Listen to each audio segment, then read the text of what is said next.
Beautiful. The phone. Okay, first one. How, out of interest, how addicted do you think your listeners would be to their phones? Do you think that is something people would be addicted to, or Yes. not so much? Yeah. No, yes, definitely. From what I hear, from what they report to me as individual clients and group members, and yes, and the email that I get, yes, the phone is definitely an addiction. I think that's a perfect word for it.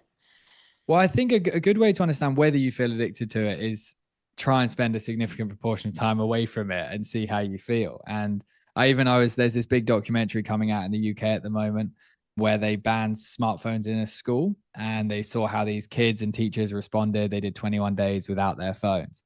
And when we went to the documentary, it was a few hours long. Everyone that went to this documentary this morning had to put their phones in a box before to try and live the experience just for a couple hours.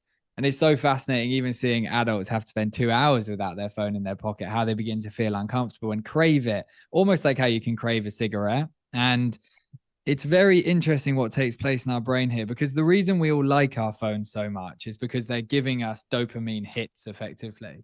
And Mm. originally, humans would have got a dopamine hit. For example, if you had been walking through a forest, you had a family to help survive and feed, and you're walking through a forest and you suddenly saw a banana tree, it'd be like, oh, nice. That would be a dopamine rewarding experience. Like, wow, we've got some food, or maybe some meat, or whatever it is. Something, some kind of source that would have helped our survival. Water, think tools that we could build with, food, and so on.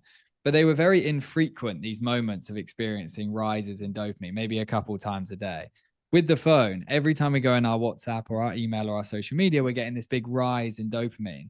The difficulty is because it's unnaturally rising so much higher now than it normally would have done, we're then Yeah. getting these rapid crashes in dopamine because the brain is always seeking for balance. It wants to be at homeostasis, we call it in science. And because these rapid increases, it's getting these rapid decreases in a very similar way to what happens with a hangover. And when it gets these decreases, our brain is then going, where's that source of dopamine gone? Where's that thing gone? And that actually creates a very anxious feeling within us. And this is a big reason teenagers, particularly, are having very, very significant anxiety problems. And with their phone, they feel very anxious when they're separated from their phone because their phone is like stabilizing this dopamine system in a very similar way to how if you get addicted to cigarettes. I was addicted to cigarettes a number of years ago. When you haven't had your cigarette for a few hours, you start to feel anxious and like worried about where's my next cigarette coming from.